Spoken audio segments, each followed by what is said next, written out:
Assalamualaikum warahmatullahi wabarakatuh. Hai Sobat Matematik, perkenalkan nama saya Sanita dari Prodi FKIP Akuntansi Universitas PGRI Palembang. Di sini saya akan menjelaskan tentang matematika. Apa itu matematika? Matematika berasal dari bahasa Yunani yang artinya sebuah pengetahuan, pemikiran, dan pembelajaran, atau yang sebelumnya dikenal dengan ilmu hisab, yaitu ilmu yang mempelajari suatu besaran, ruang, struktur, dan perubahan. Dalam pembelajaran kali ini, di sini saya sedang mengampu kuliah Matematika Ekonomi. Saya akan menjelaskan apa itu matematika ekonomi. Matematika ekonomi merupakan penerapan metode matematika untuk mewakili teori dan menganalisis masalah-masalah di bidang ekonomi. Selanjutnya, yang akan menjelaskan tentang fungsi matematika ekonomi yaitu teman saya, Sunarmo Triatmojo. Assalamualaikum warahmatullahi wabarakatuh. Saya Sunarmo Triatmojo dari Pendidikan Akuntansi Universitas PGRI Palembang. Saya di sini akan melanjutkan penjelasan dari rekan saya, Sanita. Saya di sini akan menjelaskan tentang fungsi matematika ekonomi dan kegunaan fungsi matematika ekonomi. Baik, di sini saya akan menjelaskan tentang fungsi matematika ekonomi. Yang pertama yaitu fungsi matematika ekonomi memberikan pemahaman tentang matematika sebagai alat menganalisis model-model ekonomi. Dan yang kedua, sebagai rencana bisnis dan pembangunan untuk skala menengah dan skala kecil. Dan yang ketiga, mengelola dan menilai rencana bisnis dengan tepat. Dan yang keempat, yaitu menyusun alternatif sasaran sehingga memudahkan dalam perhitungannya.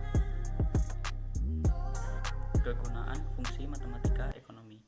Yang pertama, memberikan pengetahuan, wawasan, dan kemampuan dalam memanfaatkan teori atau konsep matematika dalam menganalisis ekonomi, terutama dalam masalah maksimisasi, minimisasi, dan optimisasi. Kegunaan fungsi matematika ekonomi sebagai penerapan dalam analisis ekonomi. Dan yang kedua, dapat menggunakan pemahaman fungsi untuk menyelesaikan persoalan dalam bisnis dan ekonomi. Dan yang ketiga, memudahkan dalam menghitung indikator dan produksi ekonomi. Penjelasan selanjutnya akan dijelaskan oleh rekan saya, yaitu Tiara Puspitasari.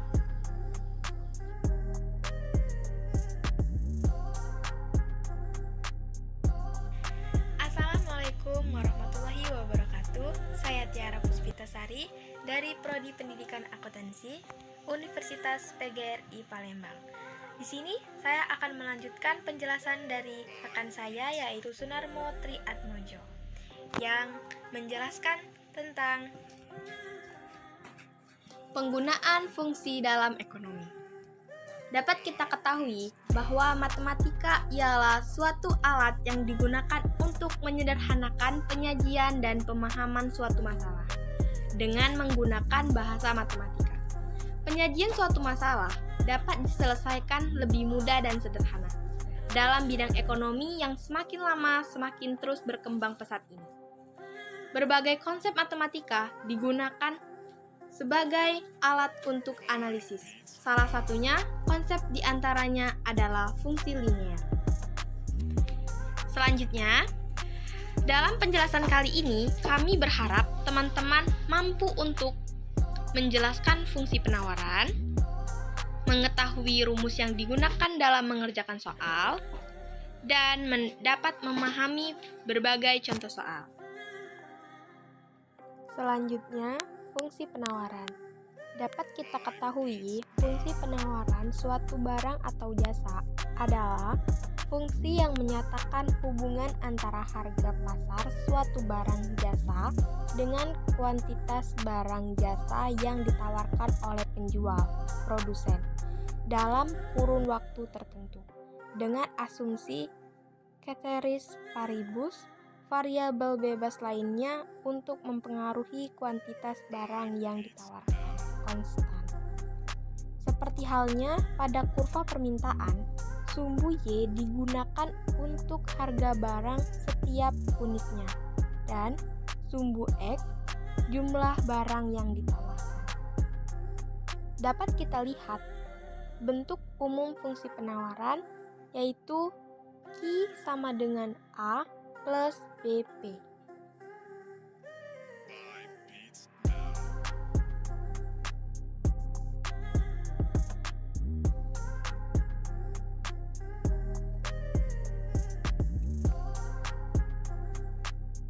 Selanjutnya, notasi fungsi penawaran.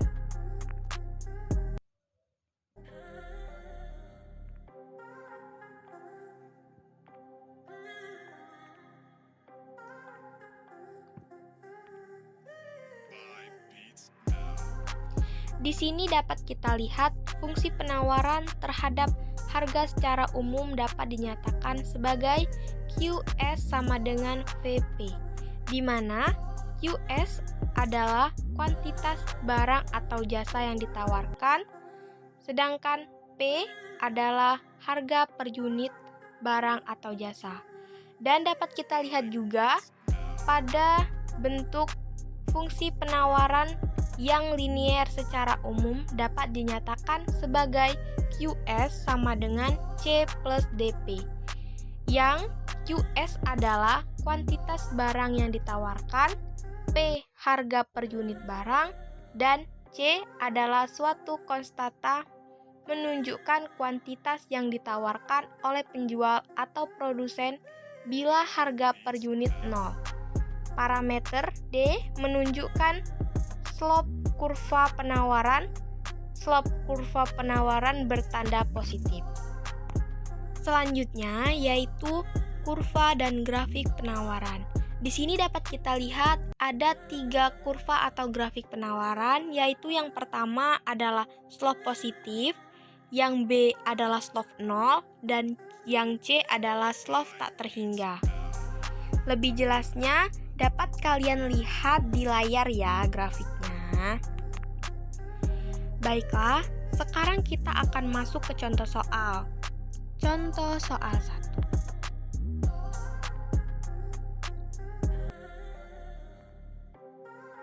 Diketahui fungsi penawaran berjenis barang QS sama dengan 5/3 P min 6, di mana P adalah harga setiap unit barang dan QS adalah kuantitas barang yang ditawarkan. Tentukanlah batas-batas nilai QS dan P yang memenuhi fungsi penawaran barang tersebut. Penyelesaiannya,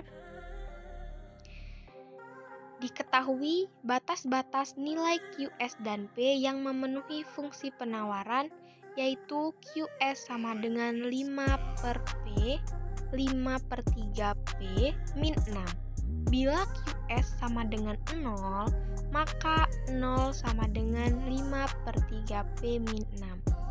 Nah, 6 sama dengan 5/3P. Didapatlah P sama dengan 18/3 atau 3,6. Jadi, batas-batas nilai QS dan P yang memenuhi fungsi penawaran tersebut adalah QS kurang dari sama dengan 0 dan P kurang dari sama dengan 3,6.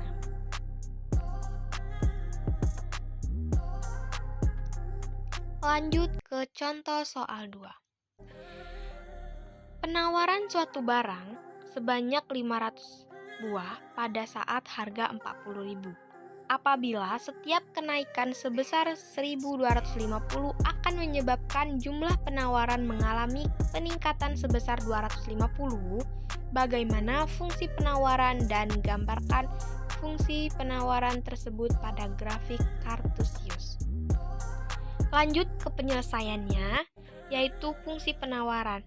Kita masukkan dulu rumus fungsi penawaran, yaitu P min P1 per P2 min P1 sama dengan Q min Q1 per Q2 min Q1, di mana P P sama dengan 40.000 per 1250 sama dengan Q min 500 per 250.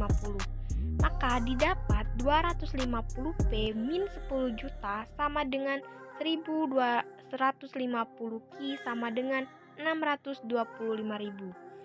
250P min 1.250 Q sama dengan 9.375.000. Maka P per 5 Q sama dengan 37.500. Didapat P sama dengan 5 Q plus 37.500 atau Q sama dengan 0,2 P min 7.500. Dan dapat kita lihat gambar di samping adalah gambar fungsi penawaran pada grafik Kartesius. Sekian materi yang dapat kami sampaikan. Semoga dapat menambah wawasan teman-teman tentang fungsi penawaran dalam matematika, ekonomi, dan bisnis. Terima kasih. Bye-bye.